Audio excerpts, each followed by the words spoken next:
ഈശോയുടെ സ്നേഹം നിറഞ്ഞവരെ, ഇസ്രായേലിന്റെ പല ഭാഗത്തു നിന്നും ഈ ക്രിസ്മസ് ആഘോഷിക്കുവാനായിട്ട് കടന്നു വന്നിരിക്കുന്ന എല്ലാവരെയും ഏറെ സ്നേഹത്തോടുകൂടി ഈ ദിവസങ്ങളിലേക്ക് സ്വാഗതം ചെയ്യുകയാണ്. വിശുദ്ധ ബലിക്കായിട്ട് നാം അണയുമ്പോൾ നമ്മുടെ എല്ലാ യോഗങ്ങളെയും നമുക്ക് ബലിവേദിയിൽ പ്രത്യേകമായിട്ട് സമർപ്പിച്ച് പ്രാർത്ഥിക്കാം. ഏറെ പ്രത്യേകമായിട്ട് ഈ യോഗം സമർപ്പിച്ച് പ്രാർത്ഥിക്കുന്ന റീജ ക്രിറ്റിയെ സമർപ്പിക്കാം. ജോലി ലഭിക്കാൻ വേണ്ടി പ്രാർത്ഥിക്കുന്ന Albin, Gladia Thomas, Johnson Thomas പരീക്ഷയ്ക്ക് വേണ്ടി പ്രാർത്ഥിക്കുന്നു. ബോബി ജോസഫ് രോഗശാന്തിക്ക് വേണ്ടി പ്രാർത്ഥിക്കുന്നു. ഫെലിക്സ് ലക്ഷ്മി സന്താന സൗഭാഗ്യത്തിന് വേണ്ടി പ്രാർത്ഥിക്കുന്നു. ഡാനിയ ഭവനം പണിയുന്നതിന് വേണ്ടി പ്രാർത്ഥിക്കുന്നു. പത്മാൻ ഫാമിലി നല്ല ആരോഗ്യത്തിന് വേണ്ടി പ്രാർത്ഥിക്കുന്നു. പരേതരായ പീറ്റർ സാമുവൽ, ശേഖർ സാമുവൽ ഇവരെ ആത്മാക്കൾക്ക് നിത്യശാന്തി നൽകുകൊണ്ട് പ്രാർത്ഥിക്കാം. തെരേസ്യ തോമസ് പ്ലസ് ടു വിജയത്തിന് വേണ്ടി പ്രാർത്ഥിക്കുന്നു. സുനി സിബി കൃതജ്ഞത സമർപ്പിച്ച് പ്രാർത്ഥിക്കുന്നു. ജസ്മ ജോസ് കൃതജ്ഞതയായി സമർപ്പിക്കുന്നു. സാബു ഭവന പണി പൂർത്തിയാക്കാൻ വേണ്ടി പ്രാർത്ഥിക്കുന്നു. ഡോളി തോമസ് ഒരു വഴി ലഭിക്കുവാനായിട്ട് പ്രാർത്ഥിക്കുന്നു. പരേതനായ ജേസൺ ചാക്കോയുടെ ആത്മാവിന് നിത്യശാന്തി നൽകുകൊണ്ട് പ്രാർത്ഥിക്കാം. ആൻമരിയ, അന്നമരിയ, ജോഫി പരീക്ഷയ്ക്ക് വേണ്ടി പ്രാർത്ഥിക്കുന്നു. ജോൺസ് ഏഞ്ചൽ കാർമൽ പരീക്ഷയ്ക്ക് വേണ്ടി പ്രാർത്ഥിക്കുന്നു. ശ്രീൻ തെരേസ, ജിസിൻ മരിയ, സാനോ എസ്നോ കേൾവി ലഭിക്കുവാൻ പ്രത്യേക നിയോഗം സമർപ്പിച്ച് പ്രാർത്ഥിക്കുന്നു. ഡൊമിനിക് വിവാഹ തടസ്സമാകാൻ പ്രാർത്ഥിക്കുന്നു. ജമിയറ്റ പരീക്ഷയ്ക്ക് വേണ്ടി പ്രാർത്ഥിക്കുന്നു. ഷീന മോൾ വിസ ലഭിക്കാൻ വേണ്ടി പ്രാർത്ഥിക്കുന്നു. ഏറെ പ്രത്യേകമായിട്ട് 2026 മെയ് 29, 30, 31 ദിവസങ്ങളിൽ വിശുദ്ധ നാട്ടിൽ നടക്കാൻ പോകുന്ന വജ്രാഭിഷേക വാർഷിക ധ്യാനത്തെ പ്രത്യേകമായിട്ട് ബലിവേദിയിൽ സമർപ്പിക്കാം. ധ്യാനത്തിനായിട്ട് കടന്നു വരുന്ന ഡാനിയലിനെയും ടീമിനെയും ധ്യാനത്തിലേക്ക് കടന്നു വരുവാനായിട്ട് ഇരിക്കുന്ന എല്ലാ വിശ്വാസ സമൂഹത്തെയും ധ്യാനം നടക്കുന്ന ആ പ്രദേശത്തെയും നമുക്ക് ബലിവേദിയിൽ സമർപ്പിച്ചുകൊണ്ട് ഇവിടെ ആയിരിക്കുന്ന നമ്മുടെ എല്ലാവരുടെയും എല്ലാ യോഗങ്ങളും ബലിവേദിയിൽ സമർപ്പിച്ചുകൊണ്ട് ഏറ്റവും വിശുദ്ധമായ ചിന്തകളോടെ ബലിക്കായിട്ട് നമുക്കറിയാം. പിതാവിന്റെയും പുത്രന്റെയും പരിശുദ്ധാത്മാവിന്റെയും നാമത്തിൽ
സ്നേഹിച്ച അങ്ങയുടെ അനന്ത കാര്യത്തെ ഞങ്ങൾ വാഴ്ത്തുന്നു. തന്നെ തന്നെ ശൂന്യനാക്കി ദാസന്റെ രൂപം സ്വീകരിച്ച മിശിഹാ കർത്താവിനെ പൂർണ്ണ ദൈവവും പൂർണ്ണ മനുഷ്യനുമായി ഏറ്റുപറഞ്ഞ് ഞങ്ങൾ ആരാധിക്കുന്നു. വിശുദ്ധ രഹസ്യങ്ങളിൽ യോഗ്യതയോടെ പരികർമ്മം ചെയ്യുവാനും മനുഷ്യാവതാരത്തിന്റെ മഹനീയ ഫലങ്ങൾ നേടുവാനും ഞങ്ങളെ ശക്തരാകണം. പിതാവും പുത്രനും പരിശുദ്ധാത്മാവുമായ സർവേശ്വരാ എന്നേക്കും.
സകല സൗഭാഗ്യങ്ങളും നന്മകളും നിറഞ്ഞ് മുടിച്ചുകൊണ്ട് നിൽക്കുന്ന സഭയിൽ ഞങ്ങൾ അങ്ങേ നിരന്തരം സ്തുതിക്കുകയും മഹത്വപ്പെടുത്തുകയും ചെയ്യട്ടെ. എന്തുകൊണ്ടെന്നാൽ എല്ലാത്തിന്റെയും സ്രഷ്ടാവാകുന്നു, സകലത്തിന്റെയും നാഥ എന്നേക്കും. Ah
ചെയ്യണമേ.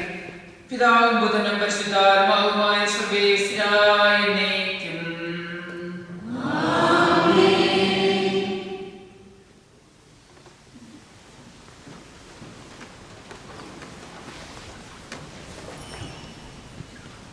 ഒന്നാം വായന സഹോദരങ്ങളിൽ പുസ്തകത്തോടെ കേൾക്കി. എസ്രായുടെ പുസ്തകത്തിലുള്ള വായന 7-ാം അധ്യായം 10 മുതൽ 16 വരെ, 9-ാം അധ്യായം 1 മുതൽ 3 വരെ, 6-ഉം 7-ഉം വാക്യങ്ങൾ.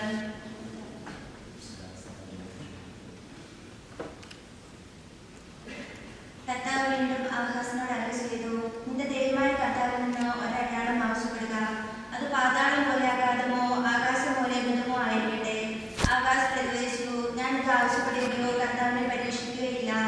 അപ്പോൾ ഏസിയ പറഞ്ഞു, ദാവീദിന്റെ ഭവനങ്ങളെ ശ്രദ്ധിക്കുക. മനുഷ്യരെ അസ്ഥിപ്പെടുന്നത് പോരാഞ്ഞിട്ടാണോ എന്റെ ദൈവത്തിന്റെ ക്ഷമ പരീക്ഷിക്കുന്നത്? അതിനാൽ കർത്താവ് തന്നെ നിനക്ക് അടയാളം തരും. യുവതി ഗർഭം ധരിച്ച് ഒരു പുത്രനെ പ്രസവിക്കും. അവൻ ഇമ്മാനുവേൽ എന്ന് വിളിക്കപ്പെടും. തിന്മ ത്യജിക്കാനും നന്മ സ്വീകരിക്കാനും പ്രായമാകുമ്പോൾ ബാലൻ കൈയും തേനും ഭക്ഷിക്കും. നന്മ തിന്മകൾ തിരിച്ചറിയാൻ ആ ബാലന് പ്രായമാകുന്നതിന് മുമ്പ് നിങ്ങൾ ഭയപ്പെടുന്ന 2 രാജാക്കന്മാരുടെ രാജ്യങ്ങൾ ദർശനമാകും. എന്നാൽ ദുഃഖത്തിൽ ആണ്ടുപോയവരുടെ അന്ധകാരം നീങ്ങിപ്പോകും. ആദ്യകാലങ്ങളിൽ സെബൂലൂനിന്റെയും നഫ്താലിയുടെയും ദേശങ്ങളിൽ അവിടുന്ന് നിന്ദനത്തിനിരയാക്കി. എന്നാൽ അവസാന നാളുകളിൽ സമുദ്രത്തിലേക്കുള്ള പാതയെ, ജോർദാൻ അക്കരെയുള്ള ദേശത്തെ ജനതകളുടെ കയ്യിലെ അവിടുന്ന് മഹത്വപൂർണ്ണമാക്കും. അന്ധകാരത്തിൽ കഴിഞ്ഞ ജനം മഹത്തായ ഒരു പ്രകാശം കണ്ടു. ഹോരിന്റെ ദേശത്ത് വസിക്കുന്നവരുടെ മേൽ പ്രകാശം ഉദിച്ചു. അങ്ങ് ജനതയെ വർദ്ധിപ്പിച്ചു. അവർക്ക് അത്യധികമായ ആനന്ദം നൽകി. വിളവെടുപ്പിൽ സന്തോഷിക്കുന്നവരെ പോലെയും കവർച്ച വസ്തു പങ്കുവയ്ക്കുമ്പോൾ ആനന്ദിക്കുന്നവരെ പോലെയും അവർ അങ്ങയുടെ മുമ്പിൽ ആഹ്ലാദിക്കുന്നു. എന്തെന്നാൽ നമുക്കൊരു ശിശു ജനിച്ചിരിക്കുന്നു, നമുക്കൊരു പുത്രൻ നൽകപ്പെട്ടിരിക്കുന്നു. ആധിപത്യം അവന്റെ ചുമലിലായിരിക്കും. വിസ്മരണീയനായ ഉപദേഷ്ടാവ്, ശക്തനായ ദൈവം, നിത്യനായ പിതാവ്, സമാധാനത്തിന്റെ രാജാവ് എന്ന് അവൻ വിളിക്കപ്പെടും. ദാവീദിന്റെ സിംഹാസനത്തിലും അവന്റെ രാജ്യത്തിലും അവന്റെ ആധിപത്യം നിസ്സീമമാണ്. അവന്റെ സമാധാനം അനന്തവും. നീതിയിലും ധർമ്മത്തിലും എന്നേക്കും അത് സ്ഥാപിച്ചു പരിപാലിക്കാൻ തന്നെ. സൈന്യങ്ങളുടെ കർത്താവിന്റെ തീക്ഷ്ണത അത് നിറവേറ്റും.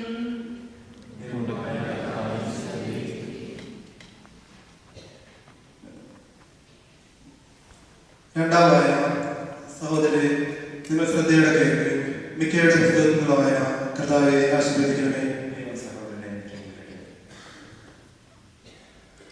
അന്തിമനാളുകളിൽ കർത്താവിന്റെ ആലയം സ്ഥിതി ചെയ്യുന്ന മല ഗിരിശൃംഗങ്ങൾക്ക് മുകളിൽ സ്ഥാപിക്കപ്പെടും. കുന്നുകൾക്ക് മുകളിൽ ഉയർത്തപ്പെടും. ജനതകൾ അവിടേക്ക് പ്രവഹിക്കും. വരവിൽ നമുക്ക് കർത്താവിന്റെ കീഴിലേക്ക്, യാക്കോബിന്റെ ദൈവത്തിന്റെ ഭവനത്തിലേക്ക് പോകാം. അവിടുന്ന് തന്റെ മാർഗങ്ങൾ നമ്മെ പഠിപ്പിക്കും. നമുക്ക് അവിടുത്തെ വഴികളിലൂടെ നടക്കാം എന്ന് പറഞ്ഞുകൊണ്ട് അനേകം ജനതകൾ വരും. സിയോനിൽ നിന്ന് നിയമവും ജെറുസലേമിൽ നിന്ന് കർത്താവിന്റെ വചനവും പുറപ്പെടും. അവിടുന്ന് അനേകം ജനതകൾക്കിടയിൽ ന്യായം വിധിക്കും. വിദൂരസ്ഥമായ പ്രബല രാജ്യങ്ങൾക്ക് അവിടുന്ന് വിധിയാളനായിരിക്കും. അവർ തങ്ങളുടെ വാളുകൾ കൊഴുവായും കുന്തങ്ങൾ വാക്കത്തിയായും രൂപാന്തരപ്പെടുത്തും. ജനത്തിനെതിരെ വാളുയർത്തുകയില്ല. അവർ മേലിൽ യുദ്ധം അഭ്യസിക്കുകയില്ല. ബെത്ലഹേം, എഫ്രാത്ത, യൂദാ ഭവനങ്ങളിൽ നീ ചെറുതാണെങ്കിലും ഇസ്രായേലിനെ ഭരിക്കേണ്ടവൻ എനിക്കായി നിന്നിൽ നിന്ന് പുറപ്പെടും.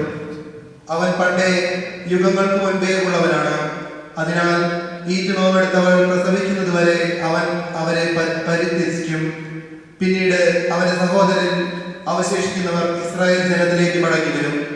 കർത്താവിന്റെ ശക്തിയോടെ, തന്റെ ദൈവമായ കർത്താവിന്റെ മഹത്വത്തോടെ അവൻ വന്ന് തന്റെ ആടുകളെ മേയ്ക്കും. ഭൂമിയുടെ അതിർത്തിയോളം അവൻ പ്രതാപവാനായാൽ അവൻ സുരക്ഷിതരായി വസിക്കും. അവൻ നമ്മുടെ സമാധാനമായിരിക്കും. അസീരിയ നമ്മുടെ നാട് ആക്രമിക്കുകയും നമ്മുടെ മണ്ണിൽ കാൽകുത്തുകയും ചെയ്യുമ്പോൾ നാം അവനെതിരെ 7 ഇടയന്മാരെയും 8 പ്രഭുക്കന്മാരെയും അണിനിരത്തും. യാക്കോബിന്റെ ഭവനത്തിൽ അവശേഷിക്കുന്നവർ ജനതകൾക്കിടയിൽ, അനേകം ജനതകൾക്കിടയിൽ, വന്യമൃഗങ്ങൾക്കിടയിൽ സിംഹത്തെ പോലെയും ആട്ടിൻപറ്റത്തിൽ യുവസിംഹത്തെ പോലെയും ആയിരിക്കും. അത് ചവിട്ടി മിതിച്ചും ചീന്തിക്കീറിയും നടക്കും. രക്ഷിക്കാൻ ആരും ഉണ്ടാവുകയില്ല. പ്രതിയോഗികളുടെ മീതെ നിന്റെ കരം ഉയർന്നു നിൽക്കും. നിന്റെ സർവശത്രുക്കളും വിച്ഛേദിക്കപ്പെടും.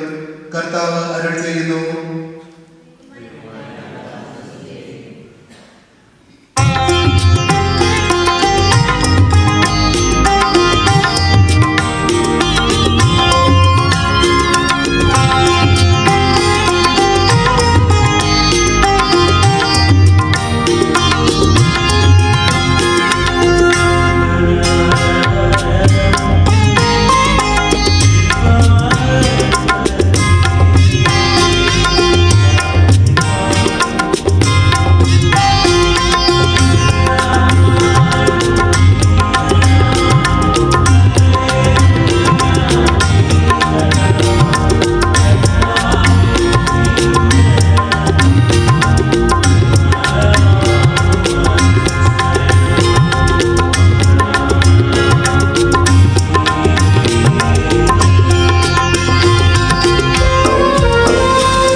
ജീവദായകവും ദൈവികവുമായ കൽപ്പനകളുടെ മധുരസ്വരം ശ്രമിക്കുന്നതിനും ഗ്രഹിക്കുന്നതിനും ഞങ്ങളുടെ ബുദ്ധിയെ പ്രകാശിപ്പിക്കണമേ.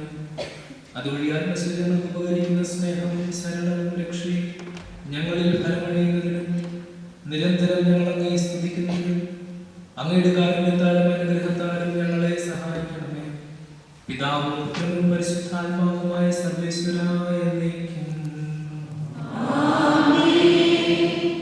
സഹോദരരെ, പൗലോസ് ശ്ലീഹ ഗലാത്യനായ സഭയ്ക്ക് എഴുതിയ ലേഖനം 3-ാം അധ്യായം 15 മുതൽ 4-ാം അധ്യായം 6 വരെയുള്ള തിരുവചനങ്ങൾ കർത്താവെ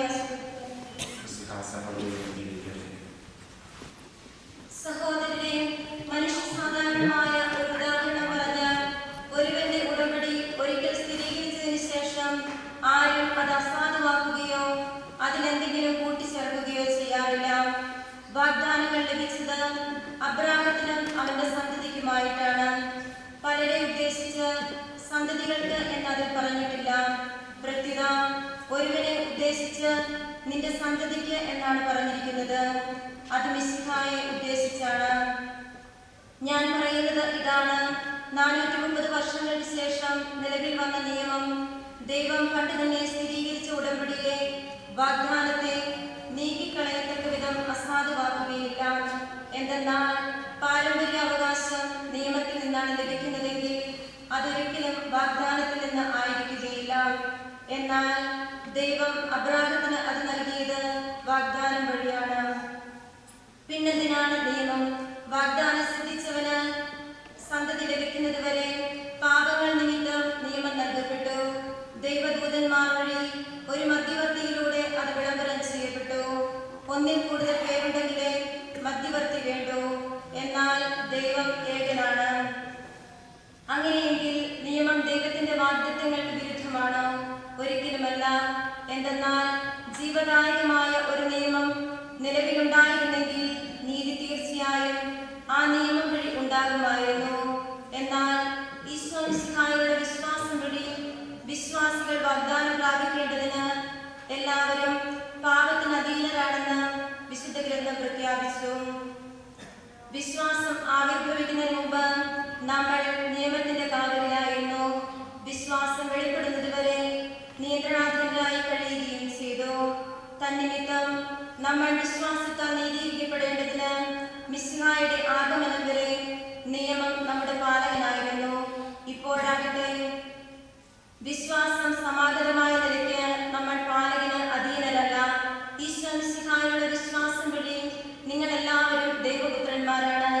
മിശിഹായോട് ഐക്യപ്പെടാൻ വേണ്ടി സ്നാനം സ്വീകരിച്ചിരിക്കുന്ന നിങ്ങൾ എല്ലാവരും മിശിഹായെ ധരിച്ചിരിക്കുന്നു. യഹൂദനെന്നോ ഗ്രീക്കുകാരനെന്നോ അടിമയെന്നോ സ്വതന്ത്രനെന്നോ പുരുഷനെന്നോ സ്ത്രീയെന്നോ വ്യത്യാസമില്ല. നിങ്ങളെല്ലാവരും ഈശോ മിശിഹായിൽ ഒന്നാണ്. നിങ്ങൾ മിശിഹായ്ക്കുള്ളവരാണെങ്കിൽ അബ്രാഹത്തിന്റെ സന്തതികളാണ്, വാഗ്ദാനമനുസരിച്ചുള്ള അവകാശികളുമാണ്. ഇതാണ് ഞാൻ വിവക്ഷിക്കുന്നത്: പിന്തുടർച്ചാവകാശി വസ്തുവിന്റെ ഉടമയാണെന്നിരിക്കലും ബാലനായിരിക്കുന്നിടത്തോളം കാലം അടിമയിൽ നിന്ന് വിഭിന്നനല്ല. പിതാവ് നിശ്ചയിച്ച കാലാവധി വരെ അവൻ രക്ഷകർത്താക്കളുടെയും കാര്യസ്ഥന്മാരുടെയും സംരക്ഷണത്തിലായിരിക്കും. നമ്മുടെ കാര്യങ്ങൾ ഇതുപോലെ തന്നെ. നമ്മൾ ശിശുക്കളായിരുന്നപ്പോൾ പ്രകൃതിയുടെ ശക്തികൾക്ക് അടിമപ്പെട്ടിരുന്നു. എന്നാൽ കാലസമ്പൂർണത വന്നപ്പോൾ ദൈവം തന്റെ പുത്രനെ അയച്ചു. അവൻ സ്ത്രീയിൽ നിന്ന് ജാതനായി നിയമത്തിന് അധീനനായി ജനിച്ചു. അങ്ങനെ നമ്മെ പുത്രന്മാരായി ദത്തെടുക്കേണ്ടതിന് അവൻ നിയമത്തിന് അധീനരായി കഴിഞ്ഞവരെ വിമുക്തരാക്കി. നിങ്ങൾ മക്കളായതുകൊണ്ട് ആബാ പിതാവേ എന്ന് വിളിക്കുന്ന തന്റെ പുത്രന്റെ ആത്മാവിനെ ദൈവം നമ്മുടെ ഹൃദയത്തിലേക്ക് അയച്ചിരിക്കുന്നു.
സുവിശേഷം ശ്രമിക്കാം. സമാധാനം നിങ്ങളോടുകൂടെ. വിശുദ്ധ ലൂക്കായിസ നമ്മുടെ കർത്താവ് യേശുമിശിഹായുടെ പരിശുദ്ധ സുവിശേഷം.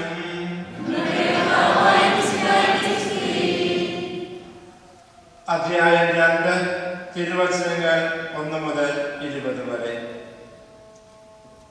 അക്കാലത്ത് ലോകനിവാസികളെല്ലാം പേരെഴുതിക്കണമെന്ന് അഗസ്റ്റസ് സീസറിൽ നിന്ന് കൽപ്പന പുറപ്പെട്ടു.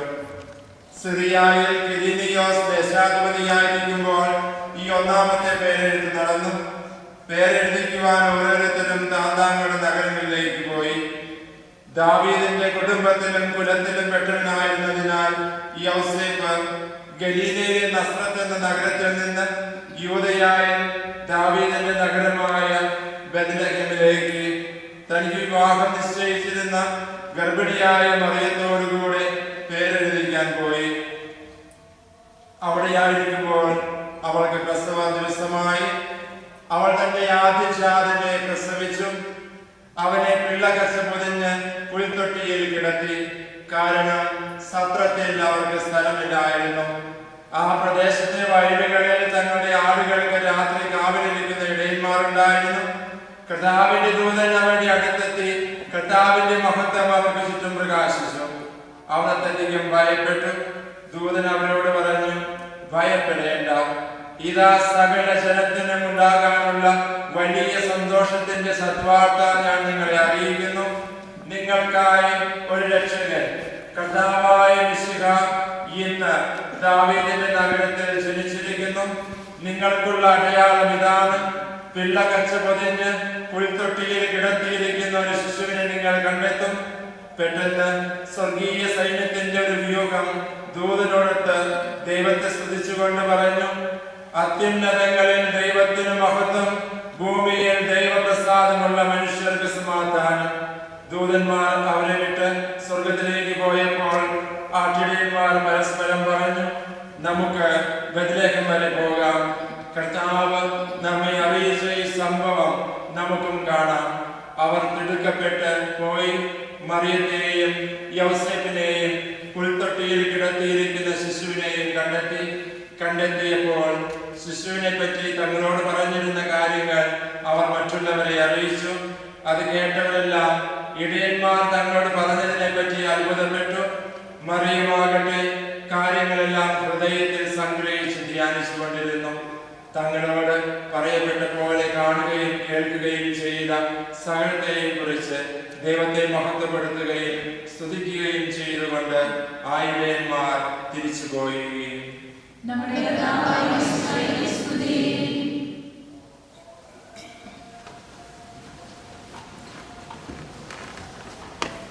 എല്ലാവരും എഴുന്നേറ്റ് നിൽക്കുക.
വശമാണ് ദേവാലയത്തിൻ്റെ പ്രധാന കവാടം വരെ വിശ്വാസ സമൂഹം അവിടുത്തെ മതി വൈദികര് ഈശോയെ വഹിച്ചുകൊണ്ട് പ്രധാന കവാടം വരെ എഴുതുന്നുണ്ട്.